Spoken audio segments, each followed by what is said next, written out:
What follows is the first of a two-part interview series with Professor G.N. Saibaba of Delhi University. Saibaba has spent the better part of the past decade as a prisoner in India until the Supreme Court finally, and at long last, overturned his conviction and he was freed. Saibaba was first arrested in 2013 under the Unlawful Activities Prevention Act, a draconian law in India aimed at suppressing domestic dissent. Saibaba's case was something of a watershed moment, a signal to other progressive intellectuals to not take a stand on the side of the oppressed, lest they face similar repression. Thankfully, it has not counted down many brave public intellectuals, democratic rights activists, and civil liberties activists in India who have continued to speak out in criticism against the Indian state and its oppressive policies. Saibaba was targeted, in particular, in my opinion, for his outspoken criticism of the Indian government, not only in India, but also internationally. He has spoken at length, and continues to speak at length, as you will see in this interview, about the struggles of the people in India, in particular the adivasis, or indigenous people of India, of which there are over 100 million. At the time, prior to Saibaba's arrest, he was exposing, in particular, the Indian government's war against its own people, which was known at the time as Operation Green Hunt. This unprecedented military offensive, which at the time started with over 100,000 troops and has expanded from there, serves not only the interest of domestic capitalists in India and reactionary forces, but also foreign capital. And it was this link which Saibaba has so eloquently exposed over and over again, and which drew the ire of the Indian state and its foreign corporate sponsors. In particular, he has noted time and time again how the Indian government has signed memorandums of understanding with foreign corporations, promising them the Adivasis' land, and therefore working to displace the Adivasis from their land so that these foreign corporations can clear-cut forests and extract the minerals which lay below them, provided they are not the people, the Adivasis and others, who are there as an obstacle to this sort of pro-corporate development. And Saibaba has not only pointed all these things out, but he has called on the people of the world to show solidarity with the Adivasis and the oppressed masses in India, and to see their struggles as intimately tied to the struggles of the people around the world. And these brave and eloquent statements by Saibaba, which he has made not only before his arrest, but throughout his time in prison and since his release, have been seen as a threat by the Indian government, which should tell you quite a bit about how the Indian government actually acts. Interspersed throughout this interview are a number of Saibaba's poems, which he wrote while in prison. They are incredibly powerful and incredibly moving, and they give you a sense of how Saibaba, despite the incredibly difficult conditions in which he found himself in prison, often deprived of his wheelchair, of his medicine, and of more, was able to maintain his hope and his optimism and his belief in the people.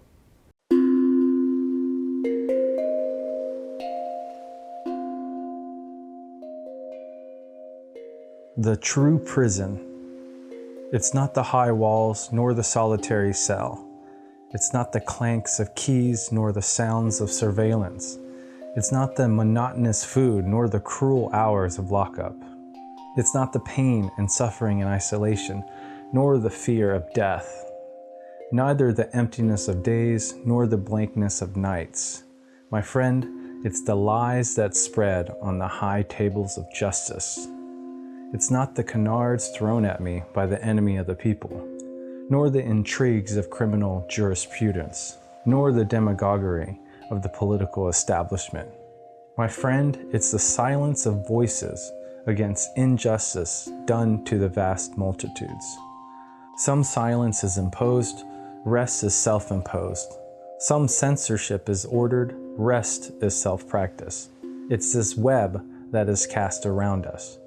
It's not the fear for the powers that be, but it's the fear in the voices to give voice to the voiceless. It's the moral decrepitude. It's the hubris of civilization. It's the amnesia of our combined histories and struggles for a free society. Dear friend, it's it that turns our world into a true, dreary prison. October 24th, 2017. Written to VV after reading news articles on the culture of silence.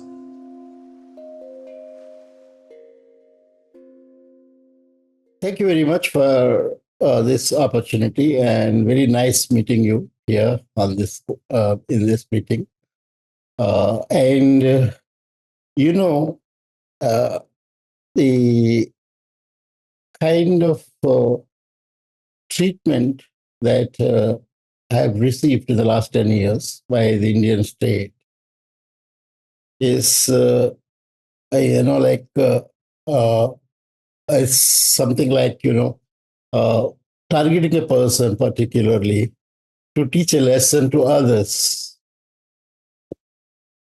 I have been uh, in the politics of civil rights and democratic rights movement in India for the last 35 years or so. And I started my life of democratic rights movement when I was in college uh, during my teenage period. And in the in the past, before this case, there was no case against me as far as I know. And all the cases that were lodged against me were small and minor, like it's against demonstrations. Those were closed on the same day or the next 1 month or so. They were not very serious cases. That shows a kind of what I was doing for a long time and why there were no cases against me, because I was working in the kind of a democratic space that we created for ourselves. And we were working openly with hundreds of organizations in coalitions, networks, and that has been effective. And also, we were in conversation with the authorities at different levels always. I was leading delegations to different governments at the regional level and also at the state at the central level of government of India. Perhaps I enjoyed a kind of a space where I could communicate with the authorities as well as communicate with the people. And it was like the opportunity that I had because of my physical condition as well, that no, I worked as a kind of a bridge between a number of people's organizations all over India, and also with various authorities. And it was not surprising that people who do this work also be targeted. And I was also teaching at different universities and finally settled down in Delhi University. And that was also another reason why I was never arrested, because I was always available to the authorities if they want to know anything. And 10 years ago, exactly 10 years ago, when they arrested me and implicated me in this case where a draconian law like UAPA, which is against terrorists, is very surprising for many people around the country, because uh, people who,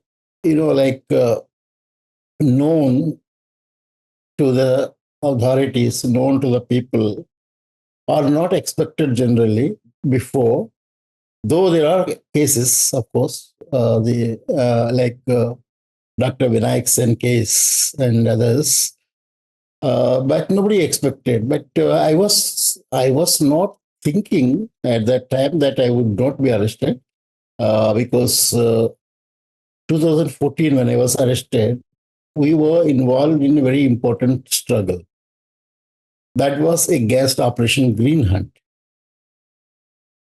And the MNCs, or the what you can call a monopoly capital at the world level, was intensely working to uh, get certain kinds of licenses, memorandum of understanding signed, and wanted to get into a larger areas of forest areas for mining. It's trillions of no lakh trillions of dollars of worth MOUs. So the stake is very huge, and they wanted to, in fact, uh, occupy several. I mean, the territories that are like several countries put together as a size, and it's huge. And our campaign was very strong, and people responded from across India and abroad. And at that time, I was, coordinating those networks of movements, and we formed uh, an organization called Forum Against War on People. You know, perhaps all this, and that was very effective. And we were able to effectively show how the indigenous people of India would be affected, and a genocide was began to take place. And it was purely because of for that reason. And then they started conversation with me and asked me to stop that Forum Against War on People, which was not started by me. It was started by all of us. There's the most senior professors of Delhi University, JNU, and many other universities, writers of great fame in India, and artists. So many people were there. This was like hundreds of thousands of people, uh, including all the prominent people.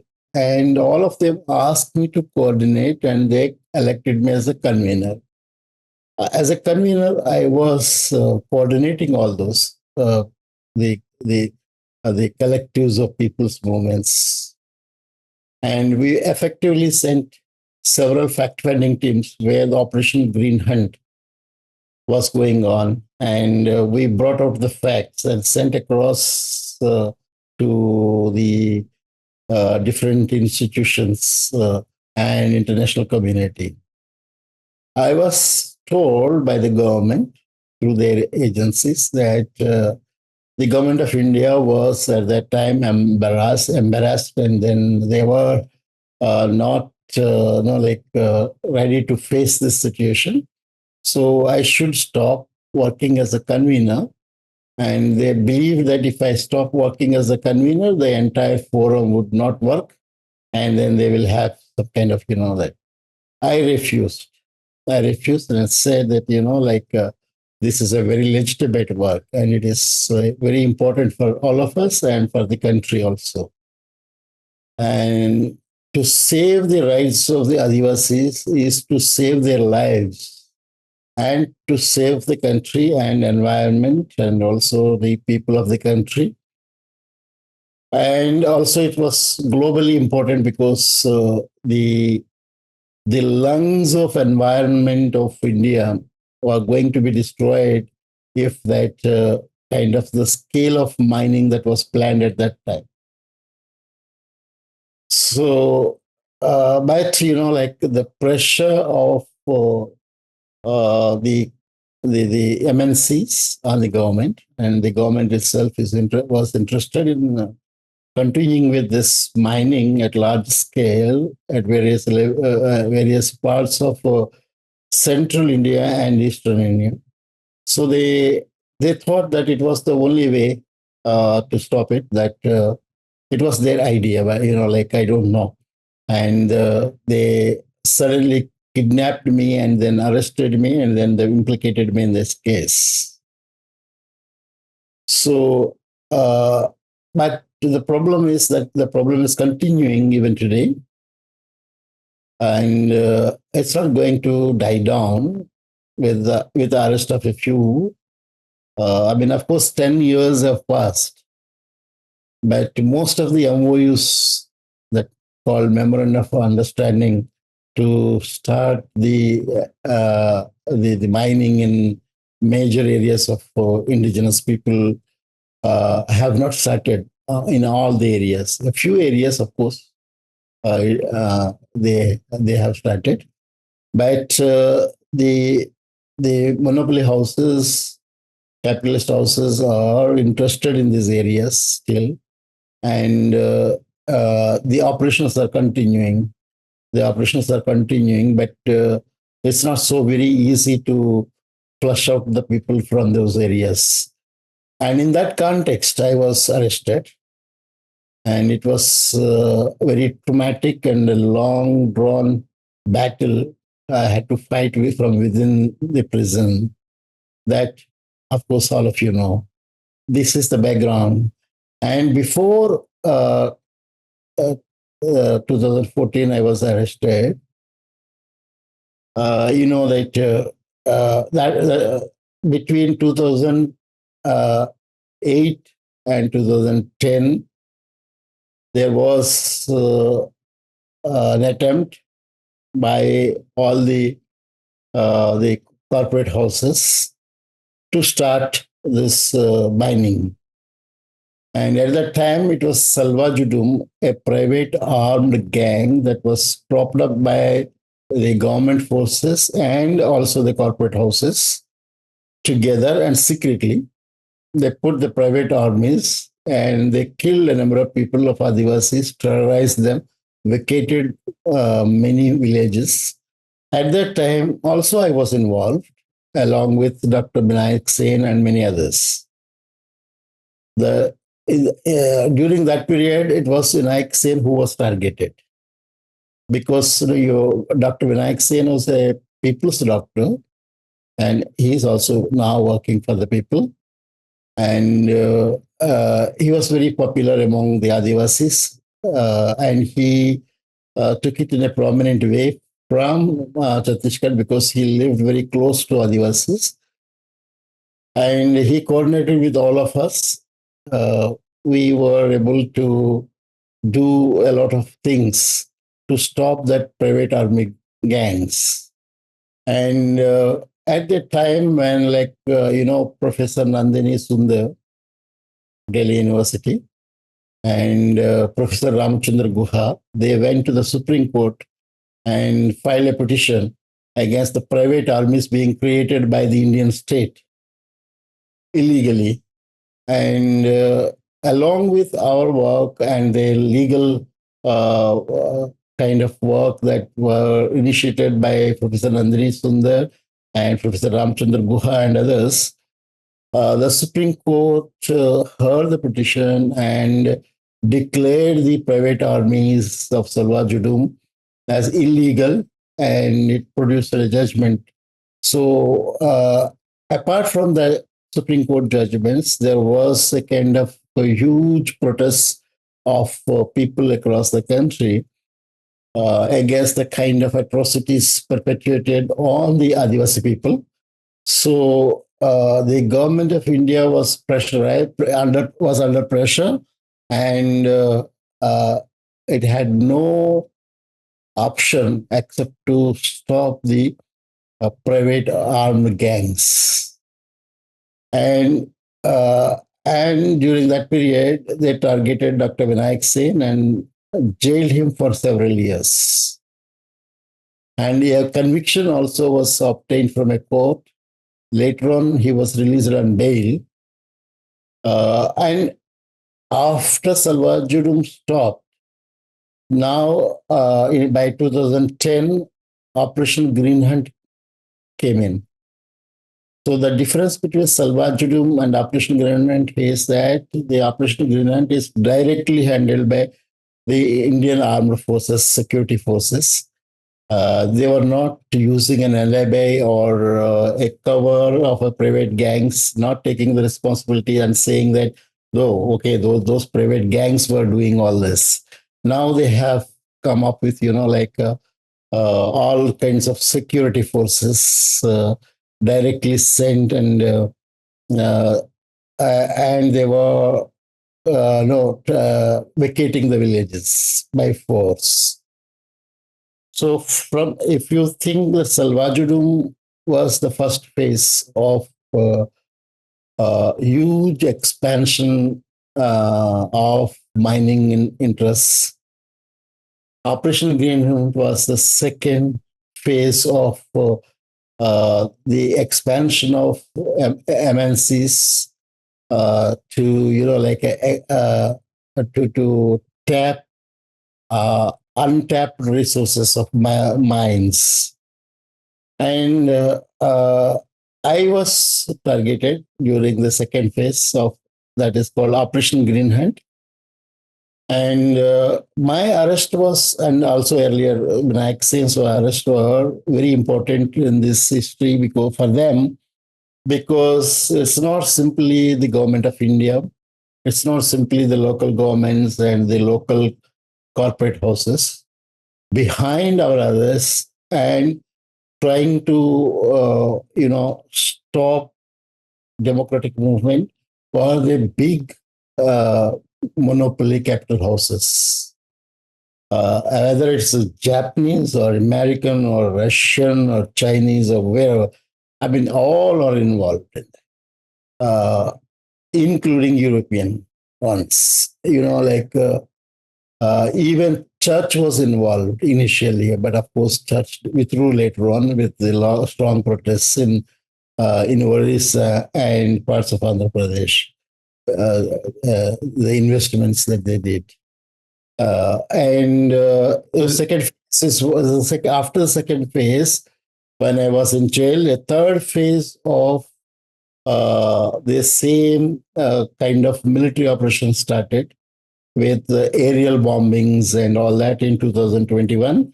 And they are continuing even today very intensely. That is the background. And you can see from first phase to when it reached the third phase, it is not one or two Saibabas or Vinayak Sins. It's a kind of hundreds of people who are being sent behind bars.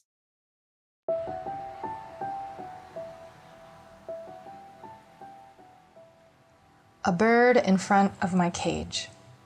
A bird in front of my cage fell sick in his nest high.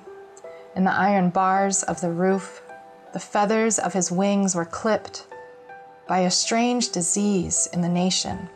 He gasped and gasped for breath, and for a flight away from his confinement, unconscious of his bare wings, with grief and sorrowful eyes, some solitary souls cried out silently, "He needs fresh air and a healing touch."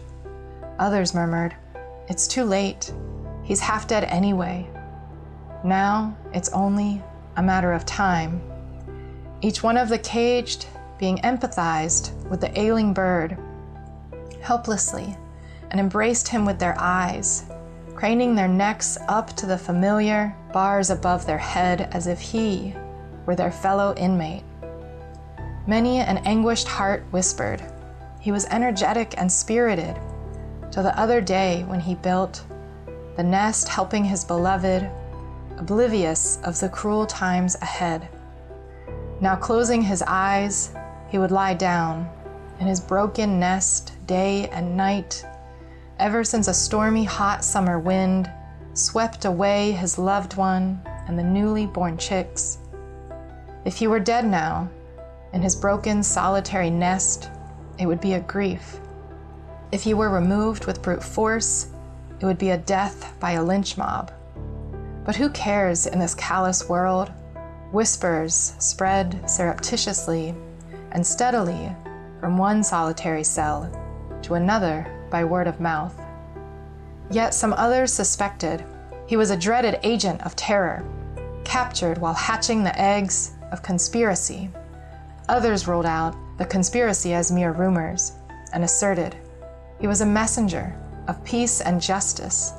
But a few jailbirds cautiously stated, The case was made solely on conjectures. It wouldn't stand in a court of law.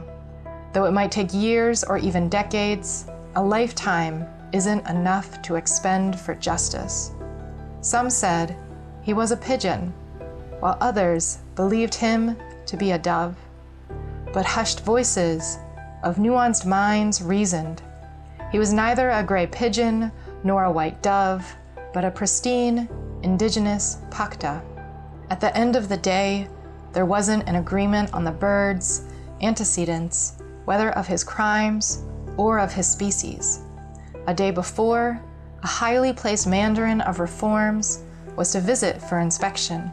A mission was set up to clean the dirt of the ancient premises. Labor's long hands were made to work with brutal urgency. Every speck of dust was swept away, along with the broken nest. Within no time, a great flock of grieving and shrieking voices hovered outside the cage, turning my locked air thick with sorrow. However, the dignitary, it was learned later, failed to grace his own visit due to unavoidable circumstances, or as the hearsay had it, avoided the ghastly incident's shadows. The grieving air remained infectious in my closed cage. 7 May 2019.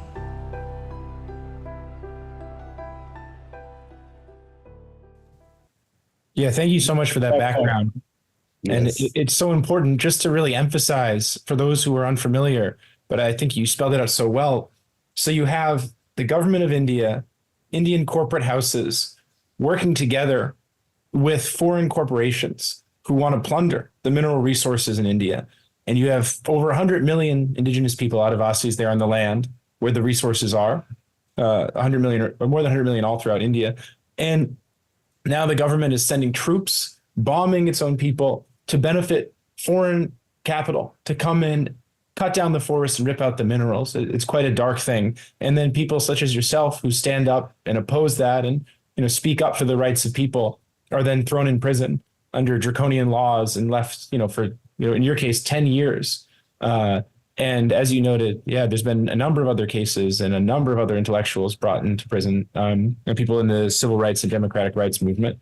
And I want to talk about that more broadly, because I know one of those people, for example, was Surendra Gadling, your lawyer.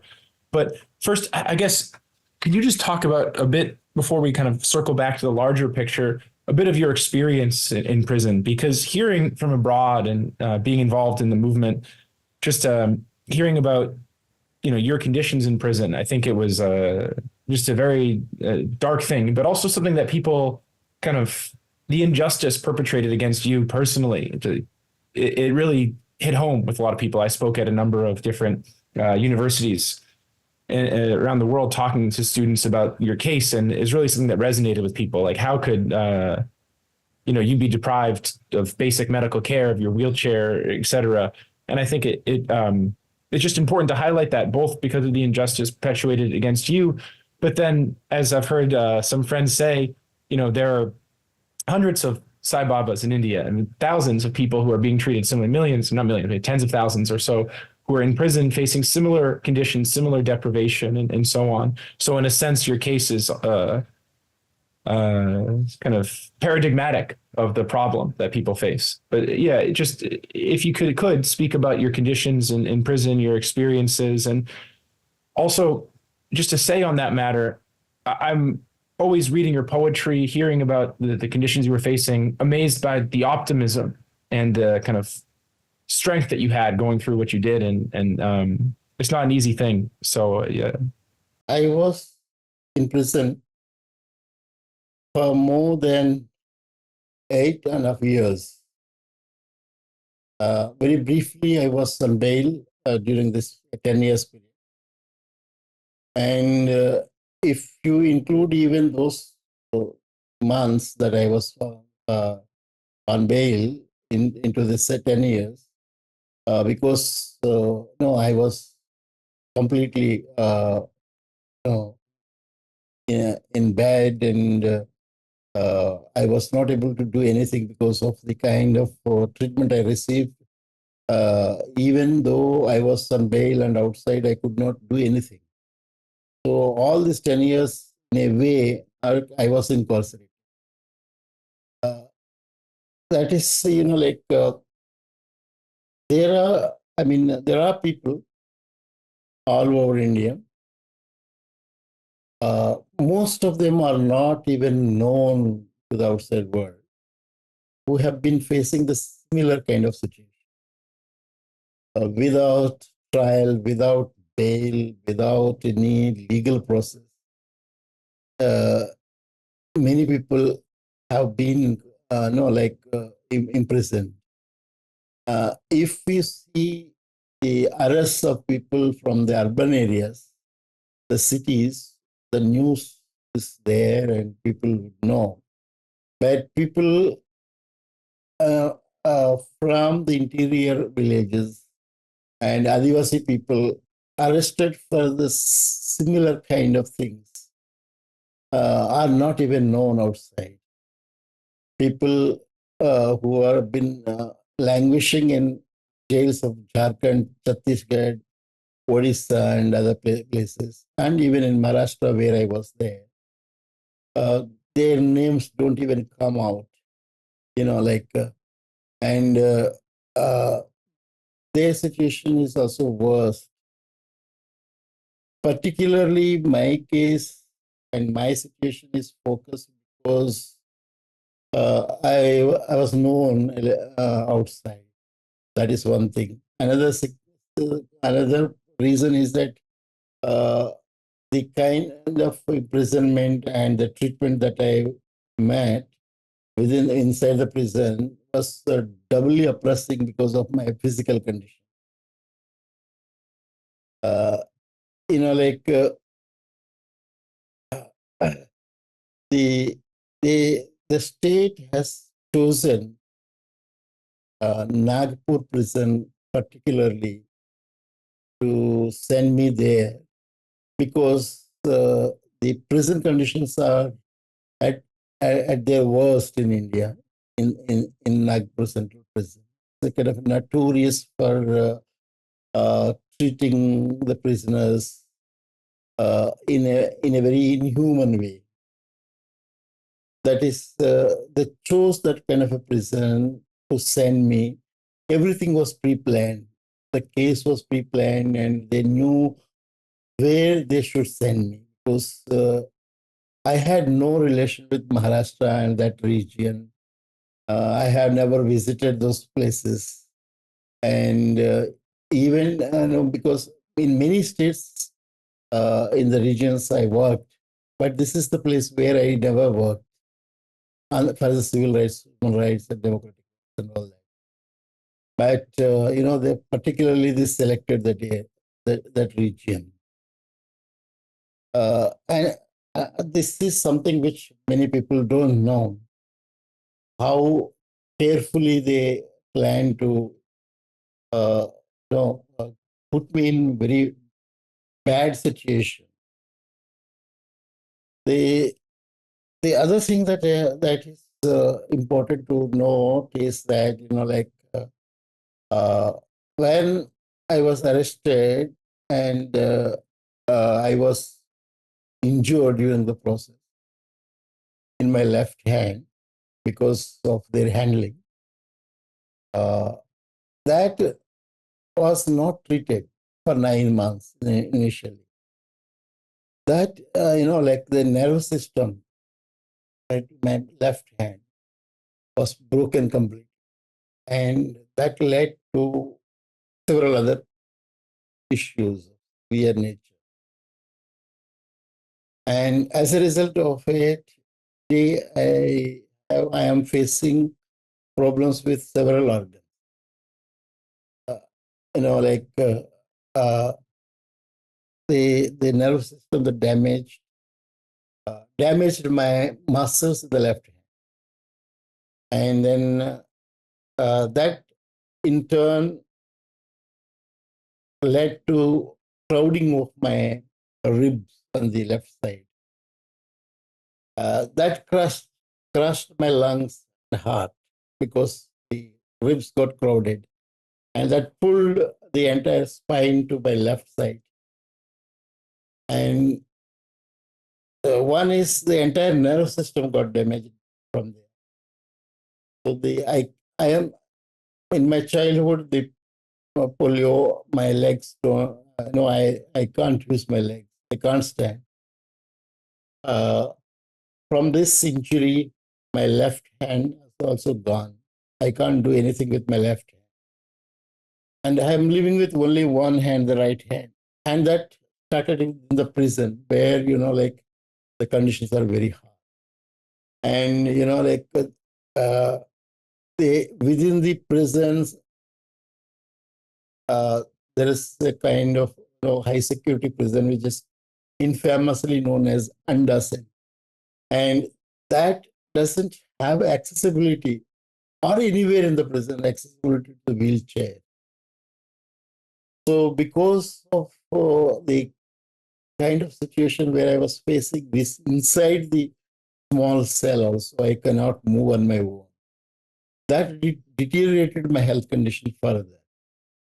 And top of it, first 9 months, I was not treated for my nerve damage and muscle damage.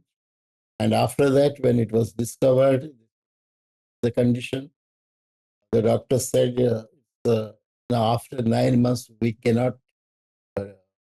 repair the nerve system. The nerve system that is gone has gone.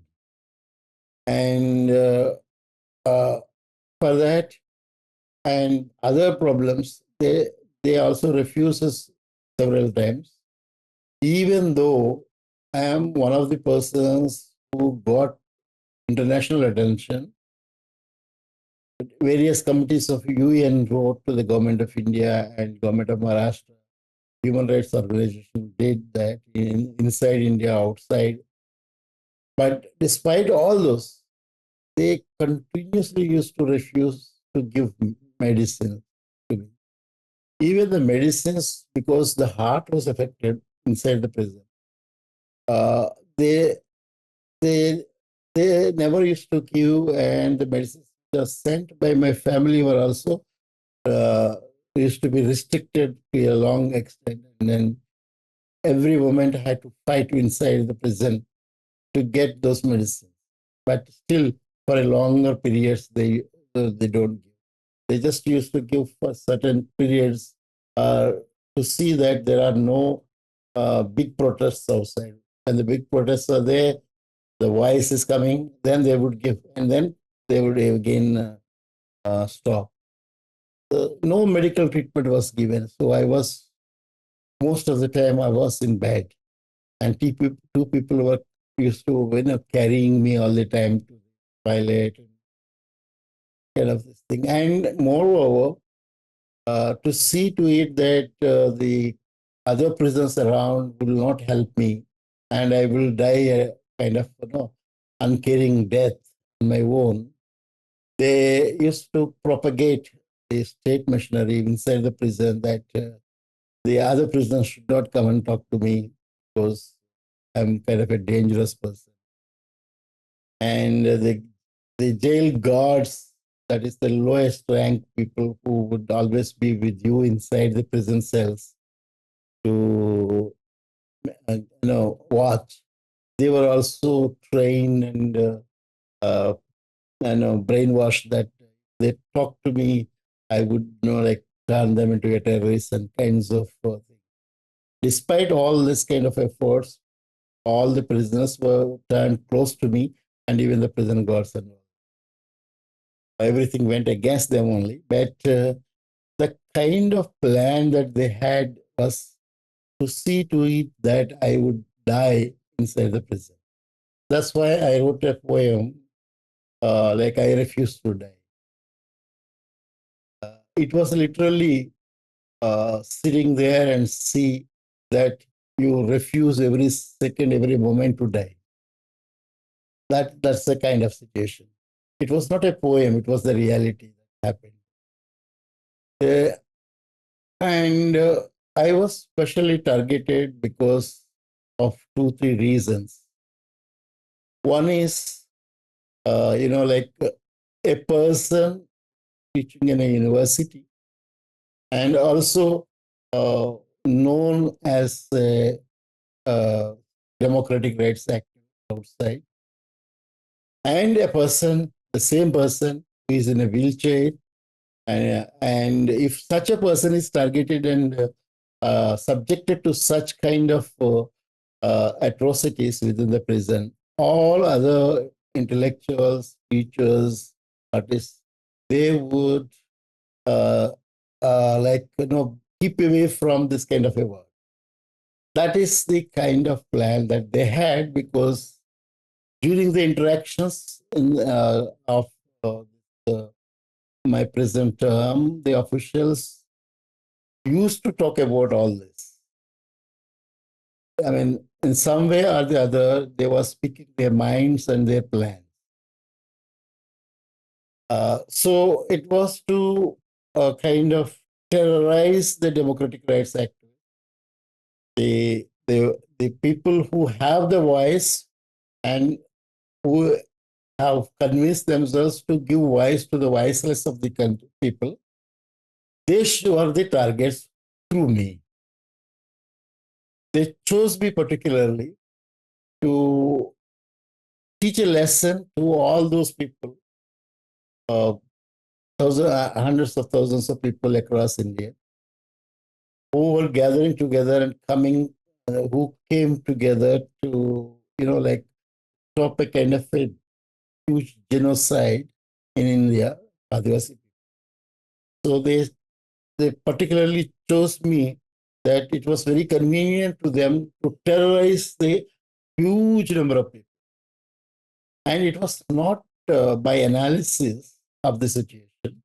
It is the mind of the state spoken to me when they were interrogating me, when they were talking to me. So this is the kind of reality. This is the kind of the plan of the state.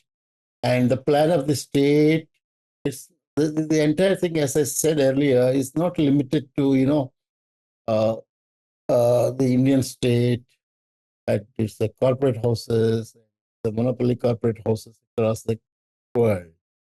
So the stakes are huge and the plans are huge.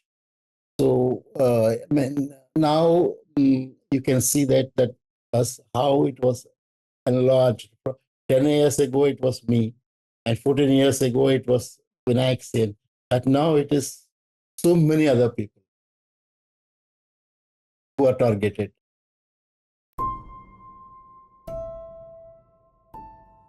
A bottomless pit. A bottomless pit awaits by my side to engulf me. I may slip off my grip any moment.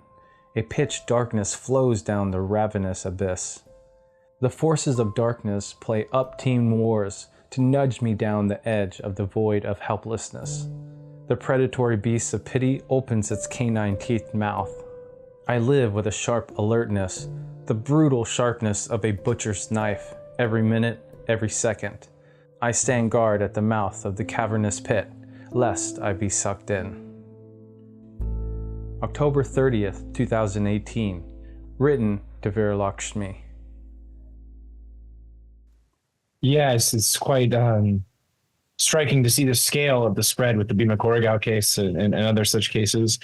And to see people, from your lawyer, Surinder Gadling, poets like Varavara Rao, priests like Father Stan Swami, all rounded up and thrown in prison on similarly absurd charges.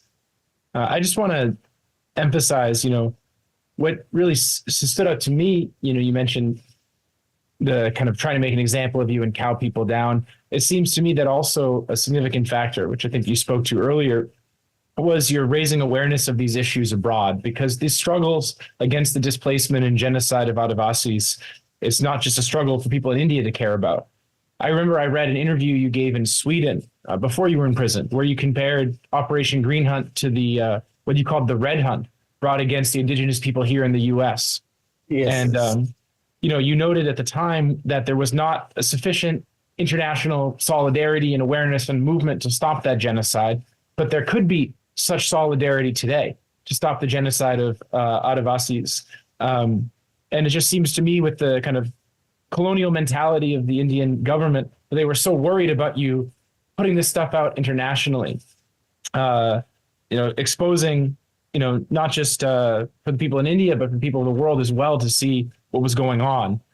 And with the role of these big multinational corporations, the US, Japan, Russia, Europe, kind of profiting so immensely potentially from this genocide and from the mineral resources, it's very important perspective for people here to have and people around the world.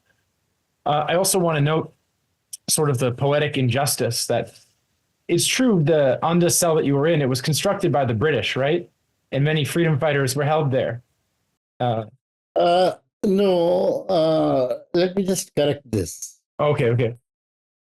The prison was constructed by the British in 1869. But at that time, this particular under cell or high security cell was not there. The prison had not changed much. The same walls that were constructed by the British are still standing. This particular cell called under cell or high security cell was constructed in early 90s and it started in late 80s. It is only the new structure in that prison. It was constructed for a particular purpose. In 80s, late 80s and early 90s, there was a militant movement in Punjab. It's called a militant movement. It is a terrorist movement and all. So at that time, they wanted a particular kind of a structure of prison barracks where they wanted to shift the Punjab terrorists, the so-called terrorists, to faraway places like Maharashtra and keep them there so that they could not have communications with their own people. That was the purpose for which this particular kind of very cruel prison barrack was. It's like, if the guard stands at one place, you could see 24 isolated cells where in isolation prisoners will be kept. It's like a panopticon where one, like surveillance could be very easy, standing at one point, the prison guard's point. And then it is this kind of cell, like closed from everywhere. And then there is a one hole from where you go and come out. And then food is served, everything is served inside, and you are not taken out unless higher authorities give permission. Even if you are dying and you are fallen with your heart attack or with high blood pressure or anything else, nobody within the prison authorities cannot immediately take you out for treatment also. They have to obtain permission from higher authority even to move a person outside for even medical treatment. So that kind of, very cruel kind of a structure where in summer, the entire sun, Nagpur, the sun is very, very hot. One of the hottest places on the earth. The sun is directly on you. And the directions in which, the entire, this particular high security barrack was built in such a way that, you will boil and it's like a cauldron. The sun is directly. And when it rains, the entire rain is on you. And when it's winter, the cold is, you will die with. During my almost 9 years of my time in Ghana, many people died in front of. That kind of a structure was well-planned structure to see to it that are put into such trouble even you see like Algar, the people, 16 people in Algar Prussia were not kept in such a kind of under cell. Some people were kept in under cell in Mumbai and other places, but they are not structured in this particular way. So, I mean, you can't have the oxygen level in a very good way because the air has to come from a very high above, which doesn't enter because there is no hole anywhere. The air to come from above is very difficult. The sun comes, the rain comes, but not air circulation. Everything was planned in such a way, and then it was meant for the kind of most dreaded terrorists, most like heinous people who committed heinous crimes. Such kind of barrack is that. So it was not there before, during the British time, but the entire jail itself is like there are circles within circles within circles. That's how the British made that prison. But particularly this undercell was made by the Indian government started in the late 80s and completed construction in early 90s. And they chose this particular cell for me when they arrested me. Yeah, thanks for clarifying that and the kind of, you get a sense of the horror of the logic at play of how to really, try to create a whole structure built to break people's spirits and kill them. So one of the things it was clear. You can also see the continuation of the colonial state. The British colonial state, the first time in India, introduced the state mechanism in a way to punish the people, which was not earlier was in practice in India.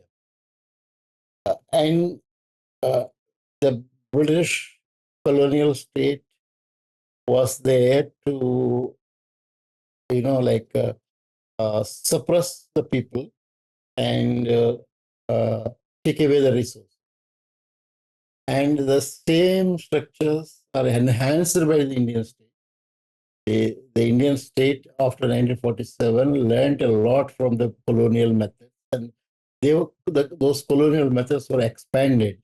And you can see this example of this undercell in central prison, which was already built by the British, circles within circles.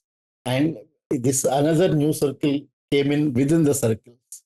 The continuation and also expansion of the state mechanism to torture people and to silence people. We can see this.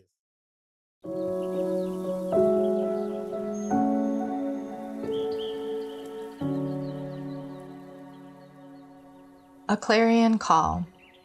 Armed with bows and arrows, hundreds of that ancient community marched on the banks of the river Nag and blew their clarion call. Who dares to burn our philosopher king on your Dashera? Gleaming under the morning sun, the black diamonds of their muscles and the spotless white turbans outshined the saffron-clad city. They walked on to the heart of their ancient city, as though reclaiming it, and installed their philosopher king, challenging the immoral deities that molested their king's sister. We have come to accept your call for the war you choose to begin, but molestation of our king's sister and abduction of your god's wife can no longer be the terms of this war. We are here to take back our lands, forests, mountains, hills, rivers, streams, trees, plants, animals, insects, and our cities you robbed and occupied for eons. 30 September 2017.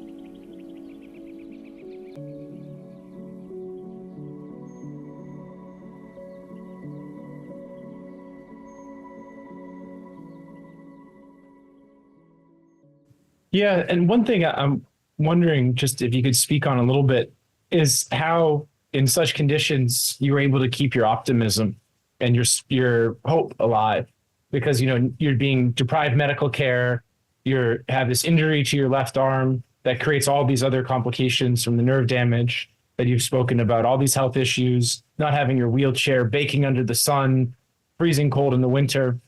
But in reading your poetry, just what shines through is not only optimism, about your own situation and staying strong, but optimism about the people and the popular movements in India and around the world. And it's quite powerful. And I think, what I've seen, even people who don't know so much about the situation in India, in reading some of your poetry, it just clarifies a lot for them. So could you just speak a little bit about how you kept your spirits up in such difficult conditions? You see, for a long time in my life, I traveled across India and saw the worst conditions in which the people were living and dying. In a way, there are many sub-Saharan countries which have the worst kind of poverty are situated in India. So I can't walk, I can't stand. I traveled across India.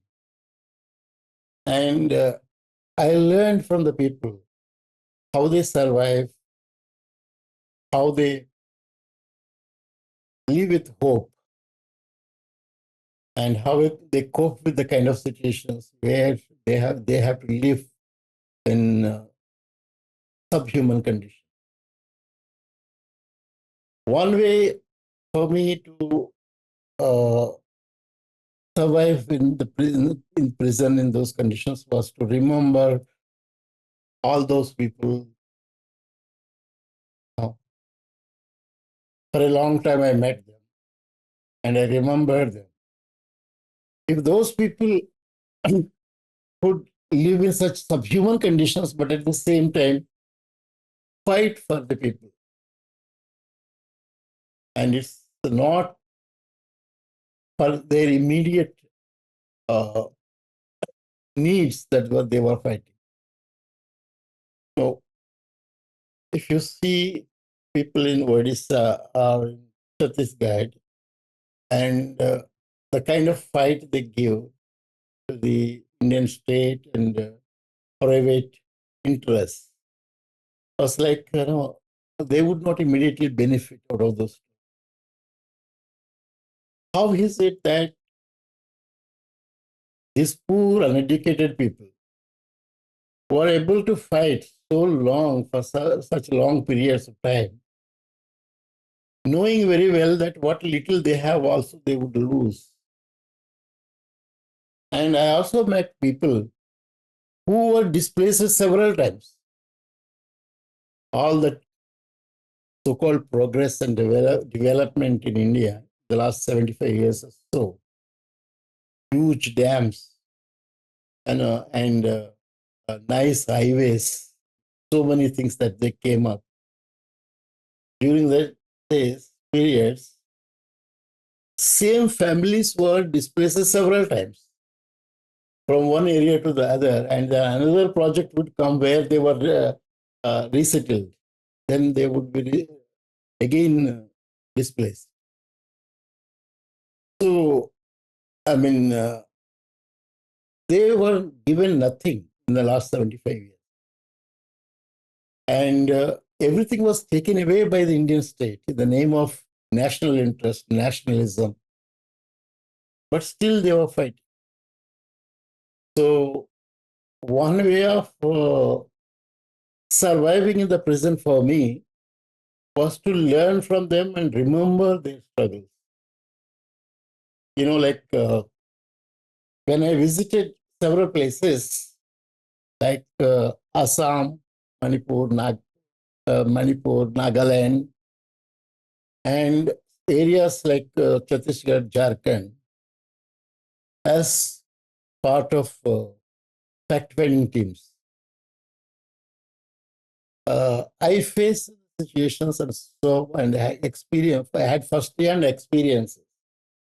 Like Indian security forces uh, attacking the uh, houses, small houses, huts of these people.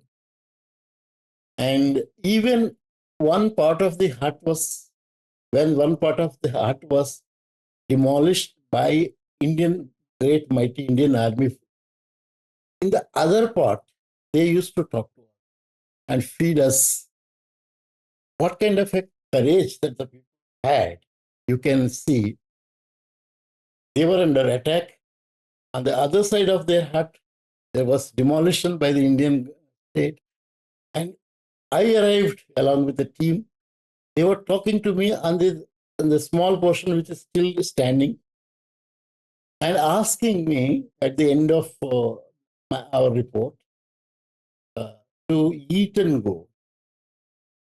What kind of, I mean, they did not have anything for themselves, but still they are feeding us because they had respect that we have come from a long way to see the situation. Amazing people. So all those lessons that I learned from those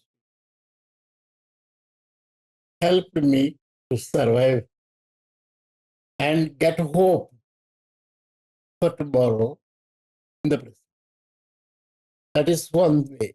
And the second thing is the prisoners surround me within the undercell and outside the undercell, but within the prison.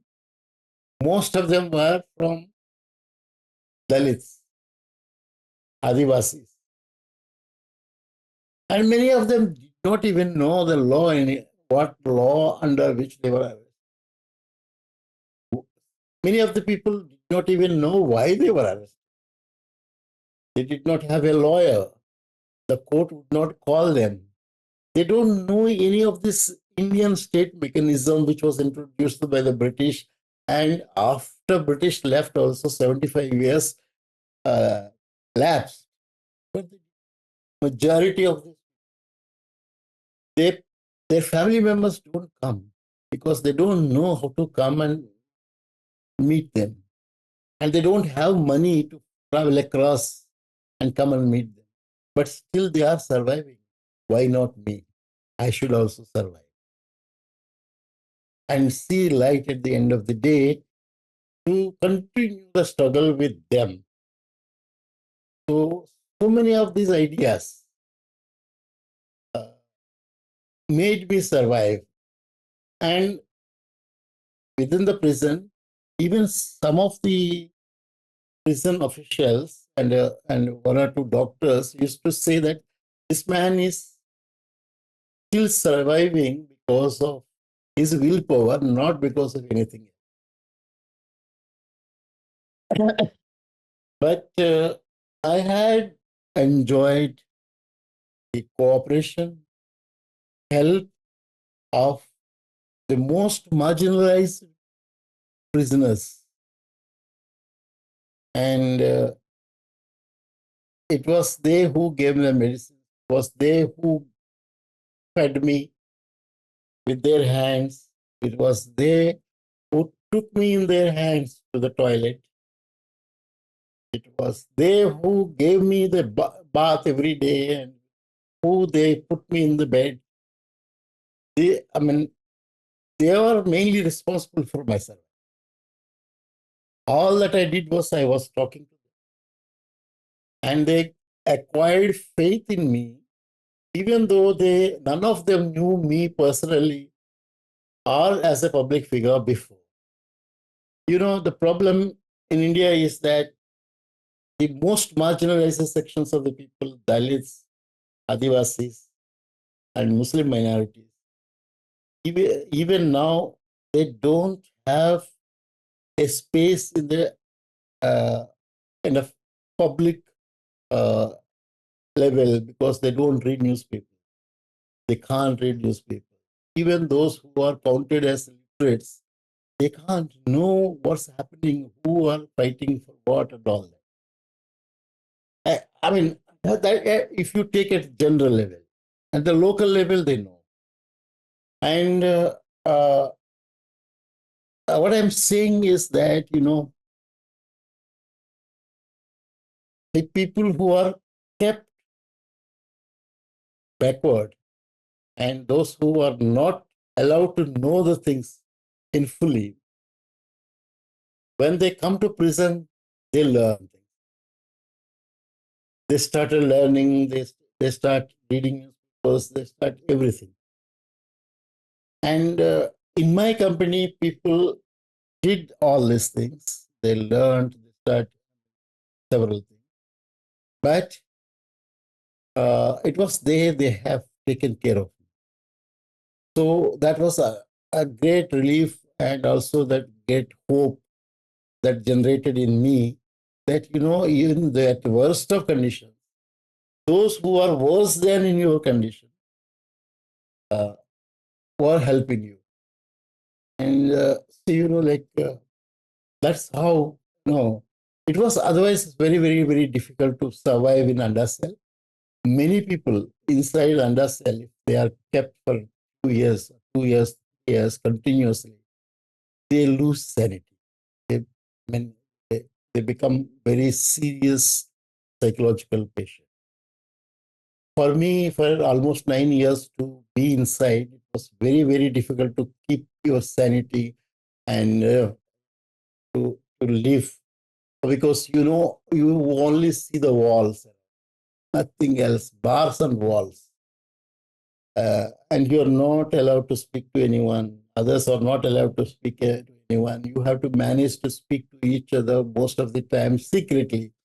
And when the officers are away and the doors are closed, to spend time and all that. In such a situation, many people, most people, within a year, develop very serious psychological problems, mental problems. So very, very few could survive. And no one ever kept for such a long time within undercell because of this particular problem. I am the only one person who has spent such a long period in undercell. That is because they have they have had plans to keep me such a long time, and they wanted me to be there only because with several representations from across the world to shift me out of the undercell to save my life, they did not follow. They did not implement that. They were very insistent. I myself wrote petitions to the courts to shift me out of the undercell because of the kind of specific problems that I was facing. All my petitions were rejected. All the petitions of others, including my wife and others, friends, human rights organizations, they were all ignored to keep me there to it that if I don't die, I don't go out with with a sense of sanity. So that is very, very, very clear. Even for the most marginalized sections of people who were there in undercell, they understood that why this particular person is kept so long within undercell. Because even those so-called terrorists, bomb blast cases, terrorists and all that, they were not also continuously kept in this particular kind of closed structure. The government orders were there, shift them away from undercell from time to time so that they will not acquire the psychological problems. But in my case, no such order was there.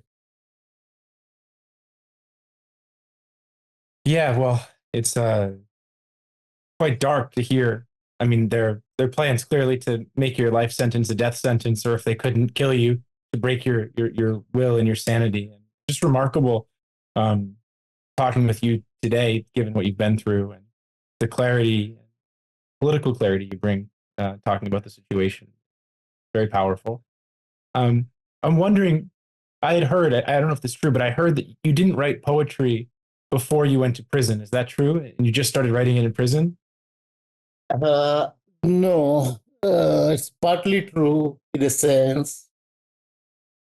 Uh, I used to write poetry in my young age. Uh, I used to publish also locally and in college magazines, school magazines, and university magazines.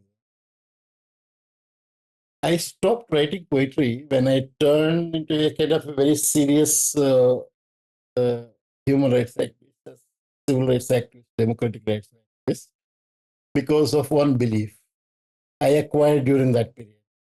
In late 80s, early 90s, when I was traveling across the country, uh, my target audience was the most marginalized sections of people.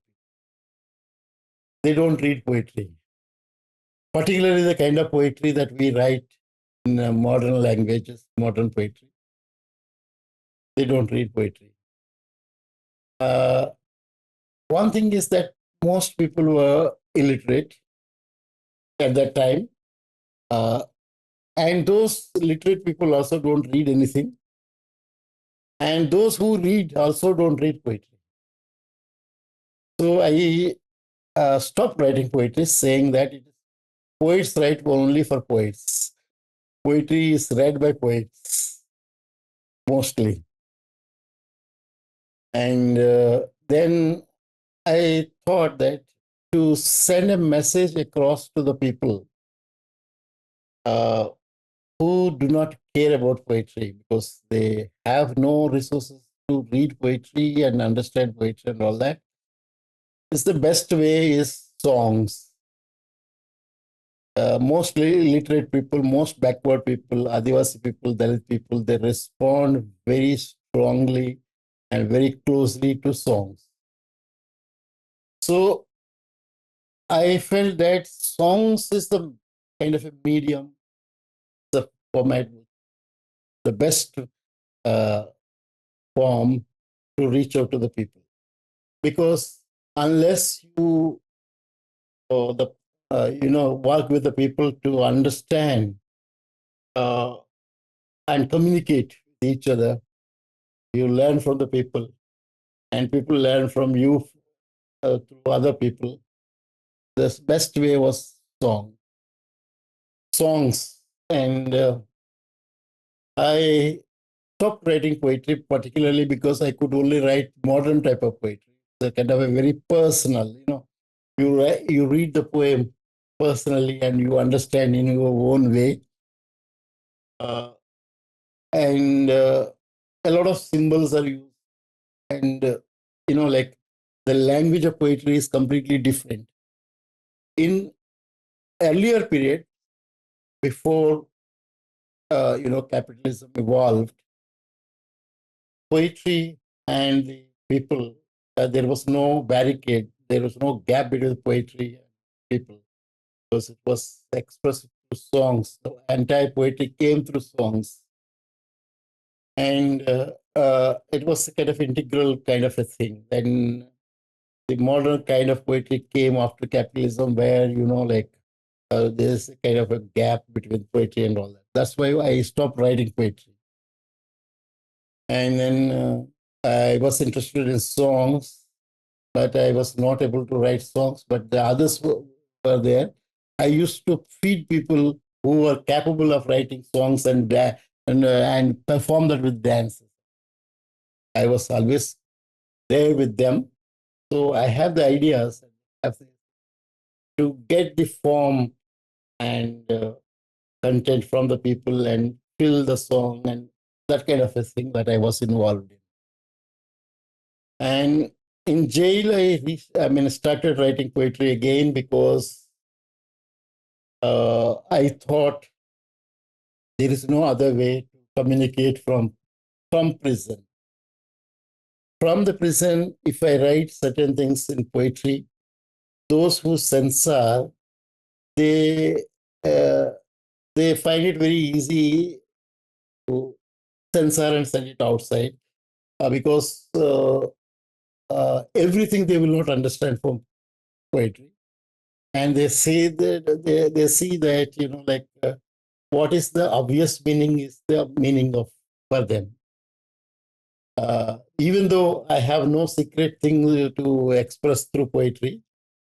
And I did not follow the kind of modernist poetry, modern poetry, methods and all that. I chose simple things to write because I was not writing this as poems. I was writing these things as kind of my feelings to my friends, family members, and others. I was writing them as letters. I was not treating them as poems. But when these letters reached to different people, they they took them as poems. But I was not treating them as poems. But I was trying to convey them my my mind while being present. So maybe because I could communicate through these poems, which I did not consider as poems myself, but many people read in many ways, and they understood what I was trying to convey, and there was a good response from here in India, and they translated into different languages in India, and then I saw that yes, I could communicate what I wanted to. So I did not write them thinking them as as poetry. One thing. The second thing is that I chose to write in this way because that was easier for me to send across my feelings. Well, they're certainly very powerful, even if you didn't consider them as poetry. I think the resonance they found both within India and around the world, you're talking to students who read the poems, it conveys in such a powerful way. You're writing not only your own condition, but the conditions of the people in India and around the world. I know a big theme of a lot of the writings you did while in prison dealt with different popular struggles around the world. For example, Palestine comes up a lot in your writing. Resurrection. The story of the Exodus repeats endlessly in every eon. Humans move crisscrossing the globe in search of living their lives ever since the first Homo sapiens set her foot out of Africa. The new King Herod of the new dreamland has decreed to kill the children who came in crossing the borders or separate them from their parents. Separated from their moms and dads, the chained little souls smile at the shining toy democracy, its real guns and dreadful bombs. The caged children laugh at the mighty empire, the superpower that casts its net far and wide. The cries of the collective childhood, damning the guns of the super democracy, reverberates through the planet. The mad power built on 1,000,000 genocides is scared of its own history. The clay feet of the super beast begin to dissolve. Every living thing on the face of the earth was wiped out, but there is no Noah or his ark in sight. There is no flood of the apocalypse and no sign of the rainbow of the covenant God had made with Noah. There are only smiles of the children enveloping the resurrecting earth. Child Christ has moved away from Bethlehem to Bastar or Palestine or Kashmir or perhaps returned to Africa. Historians are in search of his footprints. 12 July 2018, written to Manjira.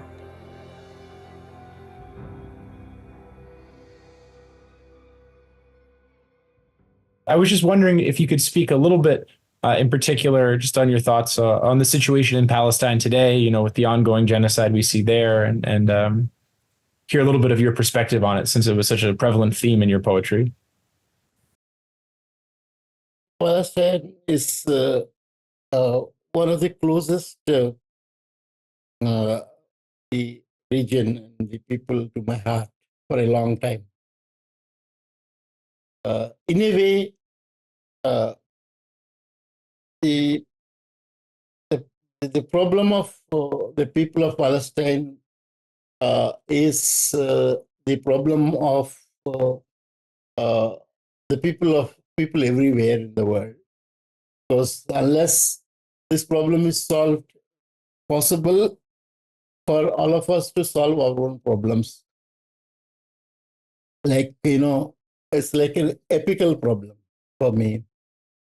That's one of the reasons why I see the, the the problems of the Kashmiri people, the problems of the Bastar Adivasis, uh, as very similar to the problem of the people of Palestine. And within the prison, very interesting. Like my wife sent some printouts. Some Palestinian activists performed protests for my release. Before this phase of attack from Israel started, and they the worst kind of war is going on in Palestine now. Even if it is worse than what's happening in Ukraine, though the scale of destruction would have been much more, but considering the size of the territory of Palestine and the people, and the intensity of the attack that's going on, is very appalling. And then no country in the world, no government in the world is able to speak against the Israeli attack today. They are not really, no one is interested in stopping this genocide. Of course, the people in different countries are raising their voice, and protests are coming all across the world. You can see the kind of, fascism in the world today. And all the governments are integrated into kind of this world level of fascism where they are supporting the Israeli attack. And even today, it looks like almost, they wanted to finish off Palestinian people. So it's very, very shameful and painful to see that Indian government is very, very firmly standing with the Israeli government, even though one or two words come here and there. That is completely, untrustworthy.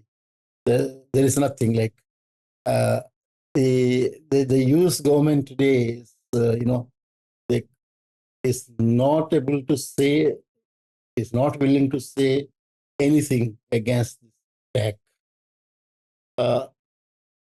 Why the Israel cannot do this if there is no support from all the major powers? Though, very, very dramatically, they say that this worst kind of atrocities are going on in Palestine today, but there is no effort to stop this. But I have hope that Palestinians can save themselves. They can, fight this, and they can certainly resist this and stop this genocide. It's the Palestinians alone, and Palestinians alone only can stop this. Of course, all of us should be there with them. But I have no hope that any government would come in their support.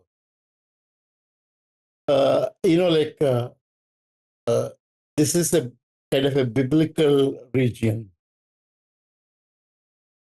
During the biblical times, it was the Jews who were targeted like this.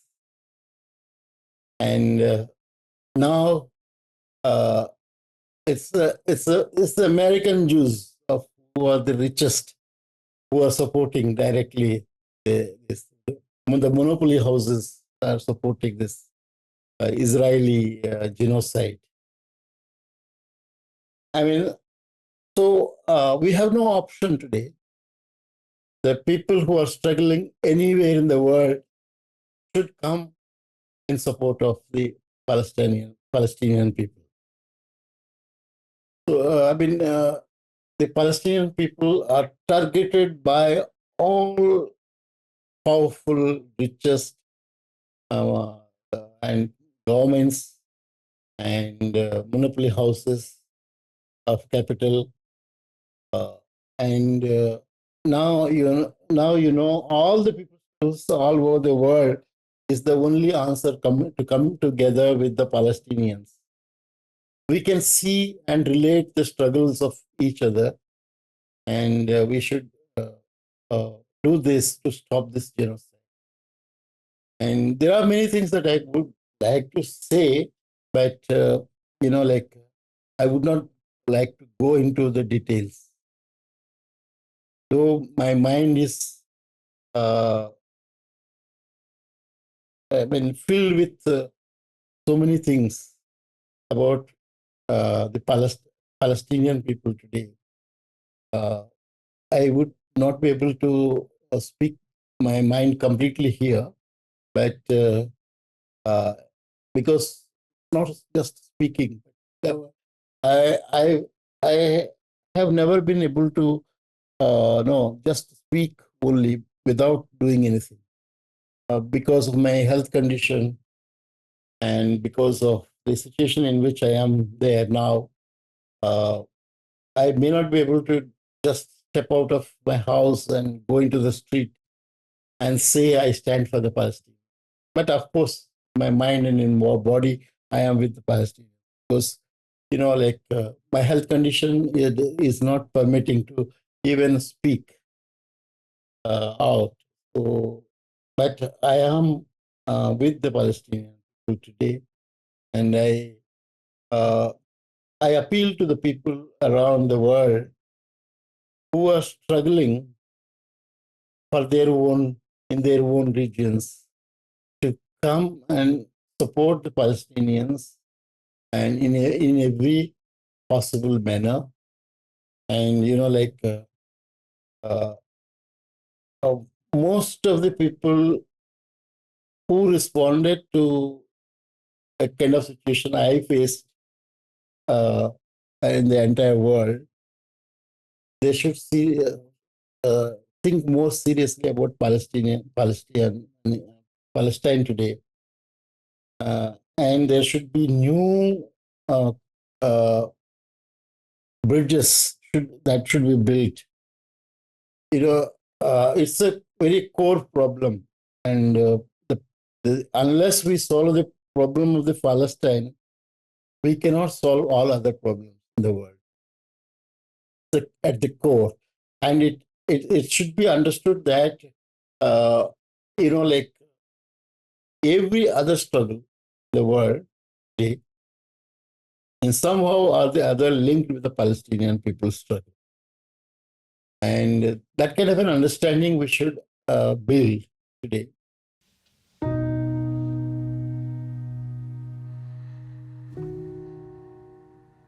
Bombs go astray. The orphan in the picture has a question. Why did you bomb my mom and dad? A chilling dread pervaded my prison cell. Sleep evaded the torturous, nightmarish night of the day the newspaper carried the image of the child writing the question on the rock. Bombs go astray, as often as the street dogs do, in the dusty streets of my smart city. The child may be from Syria or Somalia. How does it matter? Each bombed family is a human land with dreams like you and I have. Bombs go astray. Precision bombs go astray precisely, like the appointed election trolls. Bark on the ugly highways of the social media. The habits of the high-tech wars die hard. Bombs go astray, falling from the heavens anywhere on anybody's head. Every patch of the living habitat is a potential war zone. The child may be from Libya or Lebanon. Every child is a human land. War is the most lucrative of all businesses. Bombers love proxy wars and the secret militias on the ground. Wars and proxy wars unfold into each other daily. I see no tears of fears in the hidden eyes of the picture. Perhaps she sees the monster too often. The child may be from Chechnya or Nigeria. The monster grins and grunts, scrambling all over with the deadly trigger buttons in hand, and strikes at will. The bombs fall as easy as bird droppings from the sky. The child may be from Palestine or Pakistan. The war zone child has no luxury to weep and wail, unlike you and I, who are armed with Gandhian peace and nonviolence, or with Martin Luther King's kind words. Airstrikes strike in hundreds or thousands, even as you and I sip from our cups of peace, sitting across the coffee table or sleep in our restless, cozy pillows. We cry foul of war and violence, watching it all on the colorful, smart screens, with thrill and awe. I fail to read the child's eyes as she stands her back facing my peace-loving eyes, through my sleepless night in my tiny egg-shaped prison cell. The child may be from Kashmir or Yemen. The collateral is the refrain of the internal war song. A war is declared or undeclared. It's open or secret or sacred. Bombs are counted or uncounted, with ground militias or with grand alliances. It's no business to count the casualties of civilians.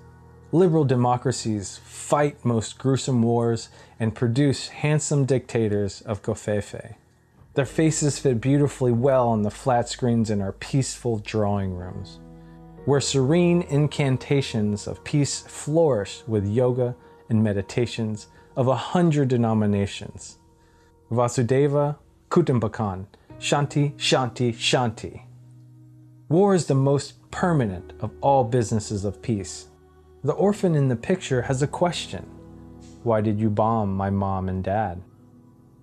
Bombs go astray in my dungeon. Sleep evades my prison nights. June 22nd, 2019.